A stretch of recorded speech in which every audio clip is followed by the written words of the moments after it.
syukurlah kalau begitu Bu. Sebelumnya maaf Bu, Lucy mau nanya, apakah Ibu sibuk pada siang hari ini? Oh tidak, saya tidak sibuk. Ada apa ya Bu? Baiklah Bu, begini Bu, saya mau minta bantuan Ibu untuk mengobservasi kegiatan pembelajaran saya di kelas Bu. Karena seperti yang kita ketahui, peserta didik kita ini sangat beragam Bu. Mulai dari ada yang kurang termotivasi, ada yang ngantuk-ngantuk pembelajaran di kelas, bahkan ada yang tidak aktif sama sekali dalam pembelajaran Bu. Kira-kira apakah Ibu bersedia? Oh tentu Bu, bersedialah ya saya membantu Ibu untuk mengobservasi. Tapi sebelum saya melakukan kegiatan observasi di dalam kelas, tentunya saya akan melakukan praobservasi dulu terhadap Ibu. Tujuannya adalah agar Ibu lebih siap lagi nanti dalam mengajar. Jadi Ibu akan melakukan menyiapkan dulu apa yang diperlukan, terus agar Ibu lebih percaya diri lagi dalam mengajar.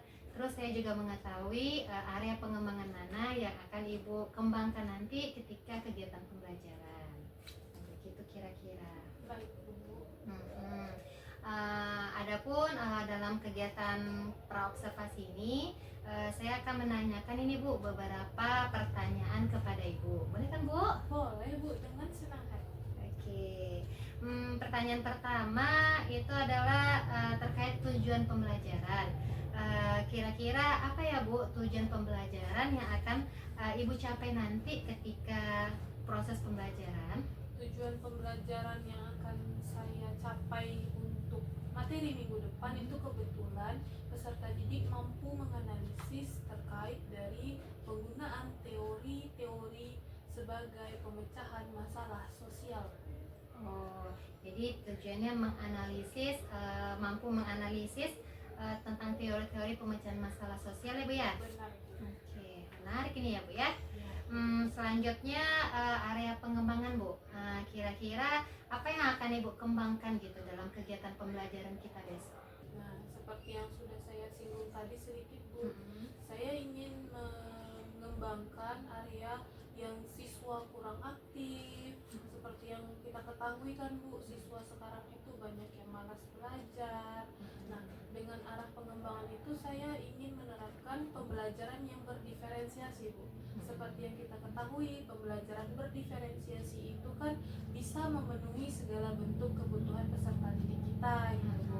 Salah satu pembelajaran berdiferensiasi yang akan saya terapkan di pertemuan besok itu kebetulan menggunakan media pembelajaran dalam bentuk PowerPoint Bu. Baik. Jadi di sini Ibu area pengembangannya pertama keaktifan siswa Ibu ya. Benar Ibu sekali. mengharapkan nanti siswanya jadi aktif.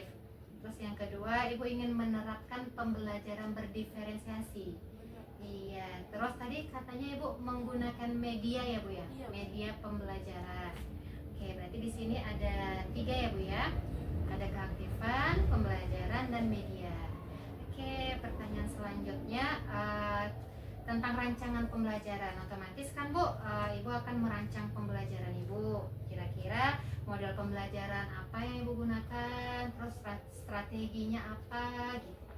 Kalau untuk model pembelajaran saya menerapkan model pembelajaran cooperative learning Bu. Sedangkan untuk strategi pembelajaran yang akan saya lakukan itu menggunakan metode games gitu. Nah, salah satu games yang akan saya angkat besok itu adalah TGT namanya Bu. TGT. Jadi di sini Bu akan menggunakan model pembelajaran kooperatif ya Bu ya. Berarti ini berkelompok lah siswanya Bu ya. Ya. Terus strateginya tadi menggunakan model gamesnya Bu ya. Salah satu model gamesnya TGT. Ya menarik ini ya Bu ya, bisa tercapai lah ini ya pembelajaran berdiferensiasinya. Oke. Pertanyaan selanjutnya Bu, kan nanti kalau dalam pembelajaran kita ada penilaian tuh. Nah kira-kira penilaian yang akan Ibu lakukan seperti apa Bu? Nah, kalau saya ingin menggunakan penilaian pakai dari games tadi rencana Bu. Jadi siapa siswa yang aktif, otomatis kan dia bisa mendapatkan nilai gitu Bu. Jadi penilaiannya lebih kepada individu dan kerjasama kelompok. individu dan penilaian kelompok yang akan diterapkan dalam permainan game nanti. Oke. Wah, selanjutnya sasaran kelas Bu dan waktu pelaksanaan. Kira-kira Ibu mau saya observasi di kelas berapa dan kapan gitu?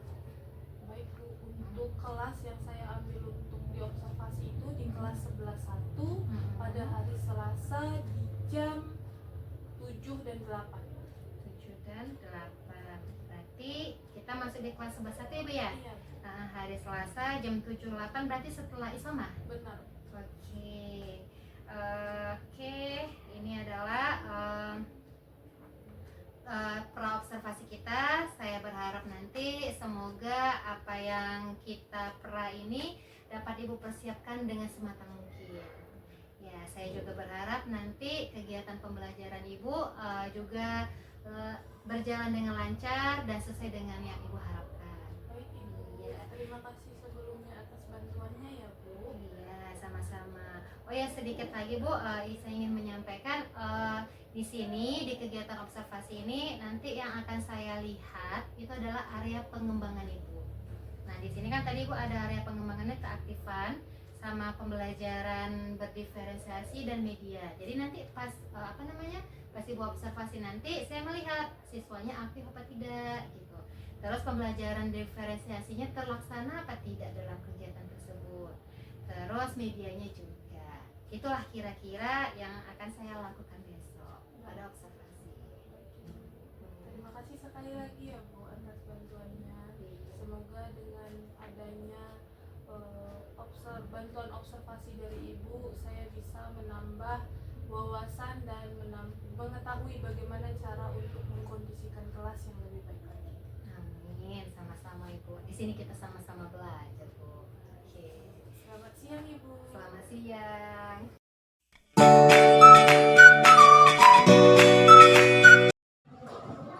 Selamat siang anak-anak Ibu. Bagaimana kabarnya hari ini?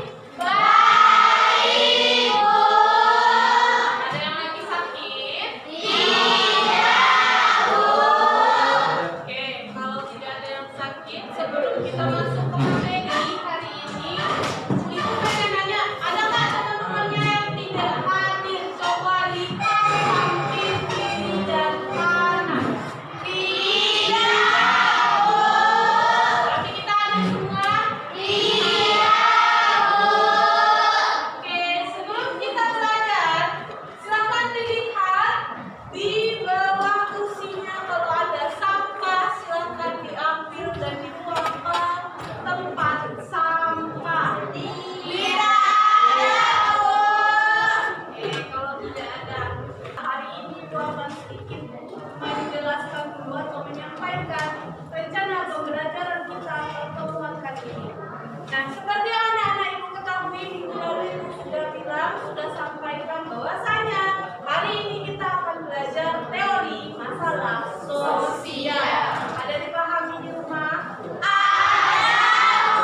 satu kesatuan.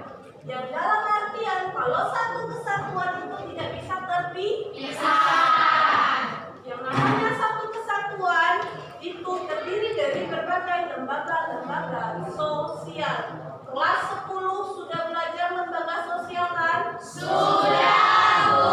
Lembaga sosial itu terbagi atas 5.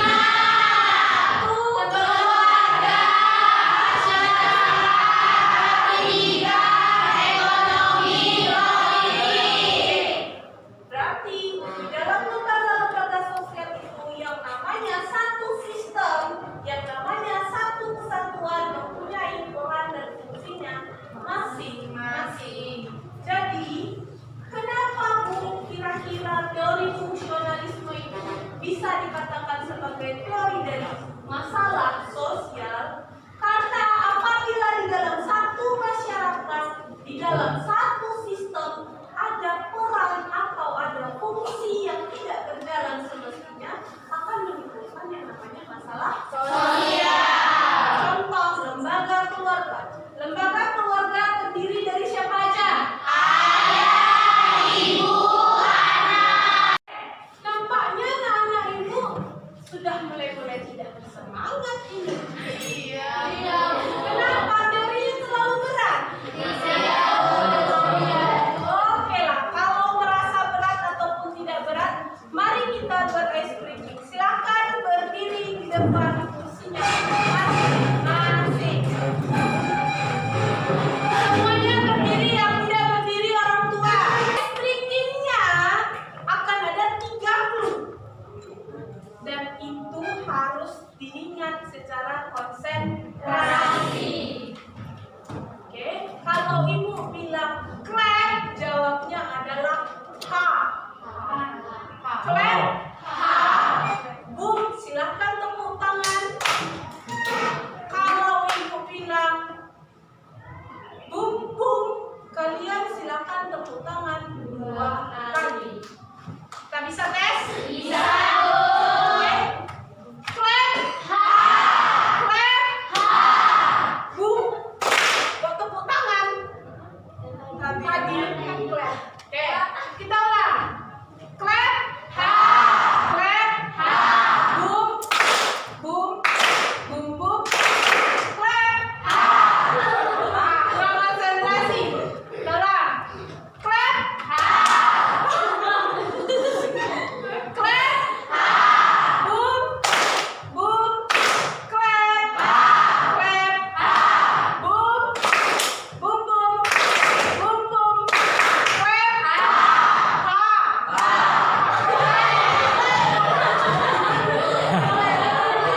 Oke, lagi. Biar lebih semangat nanti. Kan teori masalah sosial agak sedikit berat kan? Clap, ha. Boom, boom, boom. Clap, ha. Boom, boom, ha. Boom, clap, ha. Clap, ha. Boom, boom, boom, boom. Clap, ha. Clap, ha. Boom. Kita kasih hukuman selanjutnya. Ini terakhir ya. Yang salah, yang tidak fokus kita kasih hukuman. Oke, silahkan konsentrasi, dengarkan instruksi dari ibu. Boom, boom, clap, ha, clap, ha, clap, ha, boom, boom, boom, boom, clap, ha, clap, boom, clap, ha. Oke, kita bilang semangat.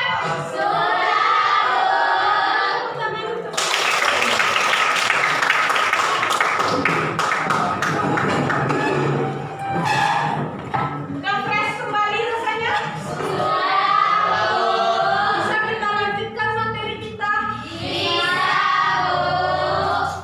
Oke, yang terakhir itu adalah teori interaksionalisme simbolik.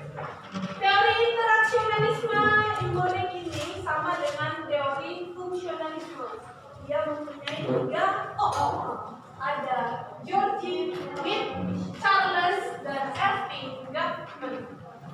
Kalau konflik tadi ada 2. Apa itu?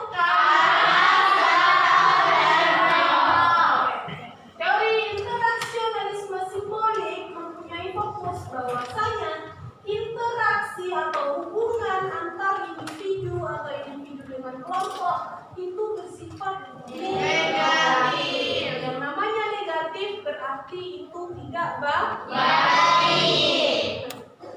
Berarti dengan ada interaksi negatif ini menimbulkan yang namanya masalah sosial.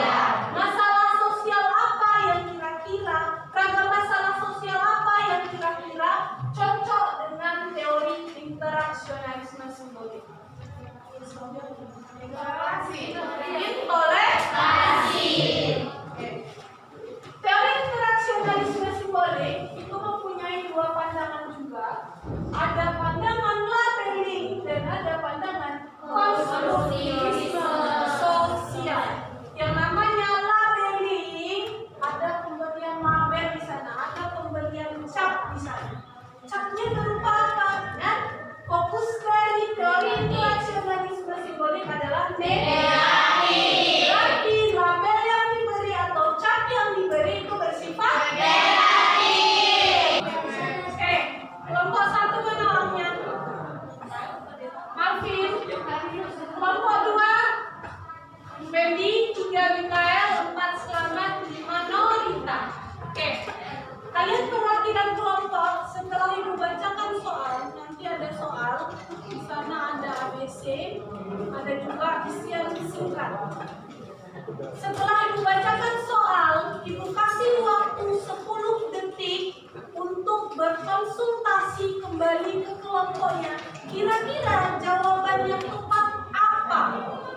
Setelah 10 detik berakhir, kalian sudah lihat ada rintangan di depan? Silahkan itu dilompati 1 per 1. Tidak boleh 1 kali lompat langsung 3 sepatu tertinggal. Tidak boleh. 1 sepatu cukup 1 kali lompat. Yang melebihi 1 kali lompat atau rintangannya kita diskualifikasi. Oke? Bisa dipahami?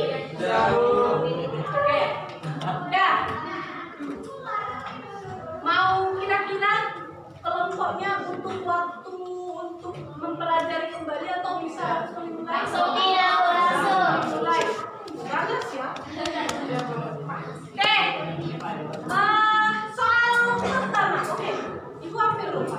Nanti kalian siapa yang sampai pertama di sini, silakan ambil 1 spidol, tuliskan jawaban sesuai kolom kelompok masing-masing. Contoh, kalau kelompok 3 duluan, berarti dia tuliskan di kolom 3 apa jawabannya. Ya, ingat 1 sepatu 1 loncatan. Tidak boleh 1 loncatan 3 sepatu terus. Guys, kita mulai. Silahkan didengarkan untuk keseluruhan. Termasuk kepada teori apa? 10 detik dimulai dari sekarang untuk berpikir. 1, 2, 3, 4, 5, 6, 7, 8, 9, 10. Selesai ya? 1, 2, 3.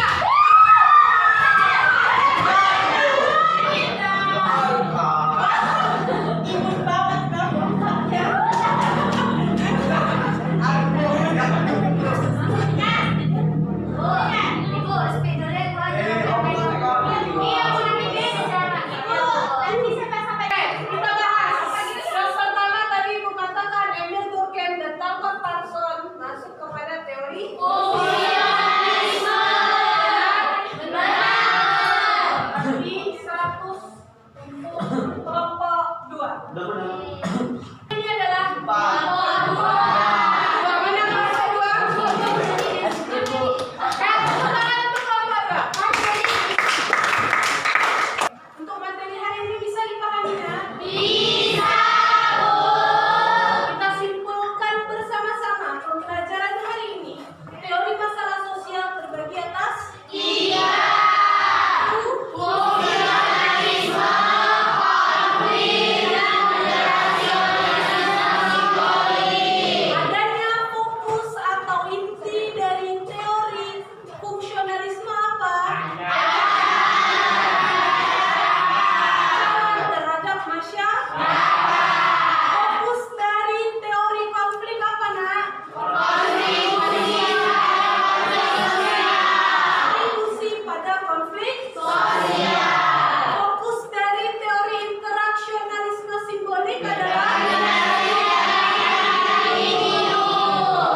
pengen refleksi dari anak-anak ibu sekalian. Refleksinya, ibu pengen anak-anak ibu tuliskan di buku catatannya. Apa refleksi pembelajaran kita pada hari ini? 2 menit dari sekarang bisa ya? Oke, silakan dituliskan apa refleksinya.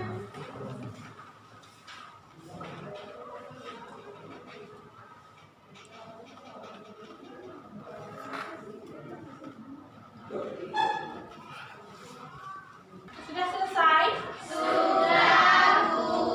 Nanti silakan buku catatannya dikumpulkan ya sehabis jam pelajaran sosiologi. Baik, Bu. Oke. Materi hari ini sekali lagi bertanya, ada yang ingin ditanyakan? Semuanya paham?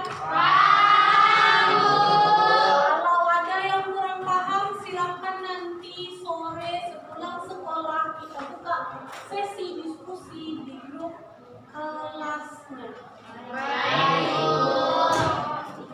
Terima kasih atas perhatiannya. Terima kasih atas kerjasamanya juga. Semoga pembelajaran di kedepannya kita bisa lebih aktif lagi. Anak-anak ibu bisa lebih semangat lagi dalam pembelajaran sosiologi. Silakan kita berdoa menurut agama dan kepercayaan masing-masing. Berdoa dimulai.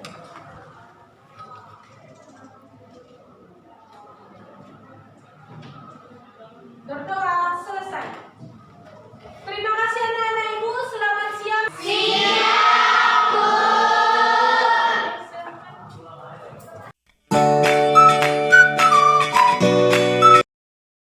Selamat siang Bu Lucy. Selamat siang Bu Lisi. Bagaimana kabarnya? Puji Tuhan baik Bu. Bagaimana dengan kabar Ibu? Alhamdulillah sehat juga. Oh iya, pada pertemuan sebelumnya kita udah melakukan observasi ya Bu ya di Iya. dalam kelas. Nah, kali ini tujuan kita di sini adalah saya ingin berbincang-bincang sedikit bagaimana kegiatan yang telah Ibu lakukan di dalam kelas kemarin. Atau kita mengevaluasi lah kegiatan yang telah kita lakukan. Ibu bersedia? Bersedia. Oke, baik. Di sini saya akan memaparkan beberapa pertanyaan nih Bu. Nah, pertanyaan yang pertama adalah bagaimana perasaan Ibu setelah melakukan kegiatan pembelajaran di kelas kemarin? Tentunya dengan pembelajaran di kelas kemarin itu saya sangat senang karena siswa saya itu sudah jauh lebih aktif dari pertemuan sebelumnya. Oke, senang ya Bu ya, karena siswanya sudah lebih aktif. Nah, kira-kira bagaimana perasaan Ibu selama proses kegiatan pembelajaran kemarin didampingi oleh supervisor? Nah, di sini supervisornya saya ya kan Bu? Aduh, sejujurnya kalau untuk itu Bu, saya gugup sekali Bu. Karena ya seperti biasa saya kalau di kelas kan hanya sama siswa, sehingga untuk proses pembelajaran itu jauh lebih leluasa, lebih bebas bersama siswa. Nah, tetapi dengan saya didampingi oleh Ibu, tentunya sedikit menambah rasa gugup saya, karena ya namanya diamati, dilihat oleh rekan sejawat, tentu kita takut mempunyai salah satu kekurangan, tetapi dengan kekurangan itu tentunya nanti saya akan yakin saya akan mendapatkan sedikit kurang lebih untuk perbaikan di pertemuan selanjutnya. Oke, mudah-mudahan memang dapat terwujud ya Bu ya, ada perubahan dari kekurangan. Memang seharusnya kita seperti itu Bu, kita harus beranilah melakukan perubahan ya, dengan salah satunya ya kita belajarnya didampingi oleh teman. Oke, pertanyaan selanjutnya, bisa nggak Ibu ceritakan sedikit bagaimana proses pembelajaran yang telah kita laksanakan kemarin di kelas 11.1 ya Bu ya? Iya, benar. Oke. Selama proses pembelajaran di 11.1 kemarin Bu, tentunya saya menggunakan media pembelajaran dalam bentuk PowerPoint.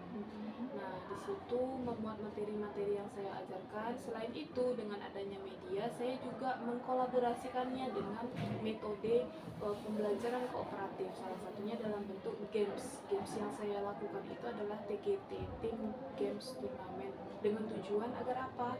Ya, seperti permasalahan yang kita bahas di pra-observasi, agar meningkatkan siswa dalam pembelajaran, rasa aktif siswa dalam pembelajaran. Baik, ya, terima kasih. Seperti yang saya lihat juga kemarin, memang prosesnya Ibu menggunakan PPT, terus ada games gitu ya Bu ya, dengan games TGT Bu ya. Iya, Bu. Oke, saya pun juga melihat keaktifannya. Lanjut, pertanyaan yang ketiga, kira-kira ada nggak Bu hambatan Ibu dalam proses kegiatan pembelajaran kemarin? Ketika kita belajar kemarin, ada nggak Ibu menemukan hambatannya atau kekurangannya gitu menurut Ibu? Oke Bu, yang namanya proses ya Bu, pastilah punya hambatan. Saya juga mempunyai itu ada 3 hambatan Bu. Yang pertama itu sulit untuk mengkondisikan dari infokus Bu. Yang kedua itu adalah kekurangan waktu. Dan yang ketiga untuk pembelajaran berdiferensiasinya sepertinya kurang terlihat. Pembelajarannya kurang terlihat ya Bu ya. Kira-kira menurut Ibu mengapa hal tersebut terjadi gitu? Kalau yang untuk pertama, hambatan pertama karena masalah infokus ya seperti yang kita ketahui lah Bu, infokus di berbagai sekolah ini apalagi sekolah kita lah Bu, itu kan tidak banyak. Nah, tidak memadai untuk para guru sehingga harus dikondisikan dulu sebelum mengajar. Yang kedua dari segi kekurangan waktu. Kebetulan untuk jam sosiologi pada hari Selasa kemarin kan itu sesudah jam isoma ya Bu. Itu bertepatan dengan setelah jam istirahat sehingga membutuhkan waktu bagi para siswa kita untuk masuk ke kelas dengan tepat waktu. Kadang walaupun sudah bunyi bel, ada yang masih di kantin, ada yang masih sholat. Nah itu yang membuat saya kekurangan waktu. Yang ketiga itu proses pembelajarannya terutama yang berdiferensiasi kan masih kurang terlihat. Baik, jadi hambatan yang Ibu temui tadi ada 3 ya Bu ya. Pertama, infokus ya Bu, kurang mengkondisikan infokus. Yang kedua, kurang waktu ya Bu, karena kebetulan pelajaran Ibu setelah istirahat ya Bu, isoma. Jadi kekurangan waktu lah sekalian mengkondisikan infokusnya juga. Terus tadi pembelajaran berdiferensiasinya kurang terlihat ya Bu ya. Benar. Nah, kira-kira dari hambatan itu ada nggak solusi dari Ibu bagaimana cara mengurangi hambatan tersebut biar tidak terjadi lagi gitu Bu di pertemuan-pertemuan selanjutnya? Kalau untuk solusi dari saya Bu, yang pertama mengenai infokus tentu sebelum jam pembelajaran saya harus mengkondisikan infokusnya terlebih dahulu agar siap pakai di saat proses pembelajaran. Yang kedua dari segi kekurangan waktu tadi, mungkin saya selalu mengingatkan dan menekankan kepada siswa saya untuk menaati kesepakatan kelas yang sudah kami jalankan atau yang sudah kami sepakati bersama.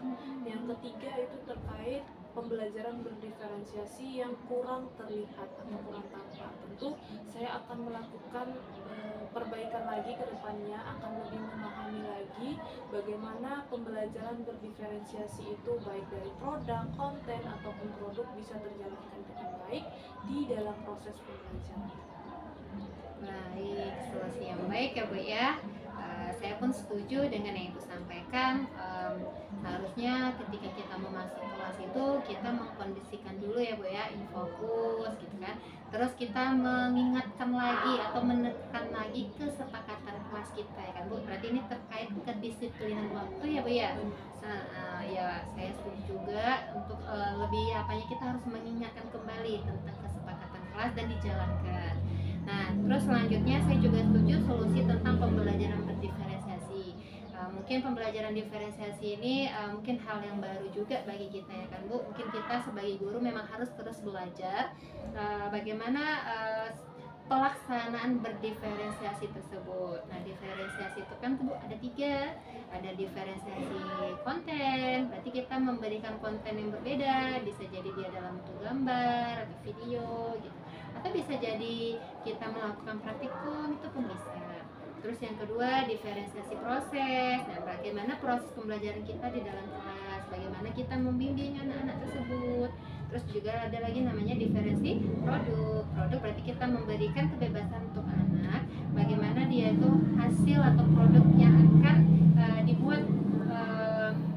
dibuat oleh anak tersebut gitu untuk menyelesaikan materi kita tersebut gitu. Baik, saya merasa apa Jadi itu sesuai dengan catatan saya ya Bu. Dan di sini juga saya sudah melihat keaktifan siswa itu sangat terlihat kali ketika Ibu melakukan games TGT. Saya melihat siswanya aktif, terus setiap anggotanya kelompoknya itu membantu teman ya kan, dia kan bersendiri-sendiri menjawabnya kan, tapi dibantu sama temannya Bu ya. Benar sekali. Oke, terus saya juga sudah melihat media pembelajaran yang Ibu gunakan juga sudah menarik ya, anak juga ketika Ibu menjelaskan materinya terfokus gitu pada media Ibu. Nah, mungkin di sini yang harus kita tingkatkan lagi mungkin pembelajaran diferensiasi. Nah, kira-kira nih Bu, saya pengen tahu kapan Ibu akan merealisasikan perbaikan Ibu ini? Untuk waktu realisasi saya akan lakukan di pertemuan selanjutnya. Ya, oke, berarti Ibu akan membuatnya di pertemuan selanjutnya Bu ya? Iya. Oke, saya harap untuk kedepannya dan apa yang menjadi tujuan Ibu dapat tercapai ya Bu ya. Amin. Dan satu pesan saya, kita sebelum masuk kelas itu memang kita harus menyiapkan persiapan yang lebih matang lagi. Dan jangan lupa untuk kita selalu berusaha memperbaiki, berubah. Intinya kita harus melakukan perubahan agar pembelajaran kita lebih baik lagi. Oke, mungkin hanya inilah yang bisa saya sampaikan Bu. Saya mengucapkan terima kasih ke Ibu sudah mau atau bersedia menjadi orang yang akan saya observasi gitu. Saya juga mengucapkan terima kasih kepada Ibu Nisi yang sudah meluangkan waktu, yang sudah ingin untuk melihat saya bagaimana proses pembelajaran saya di kelas. Tentunya dengan diskusi kita kali ini, saya yakin dan percaya kedepannya untuk cara mengajar saya juga akan lebih baik. Mohon juga bimbingannya kepada Bu Nisi. Bu, sama-sama Bu. Selagi kita masih bisa berbagi, kita akan terus berbagi untuk melakukan perbaikan. Oke, terima kasih Bu. Sama-sama Bu Nisi. Selamat siang. Siang Bu.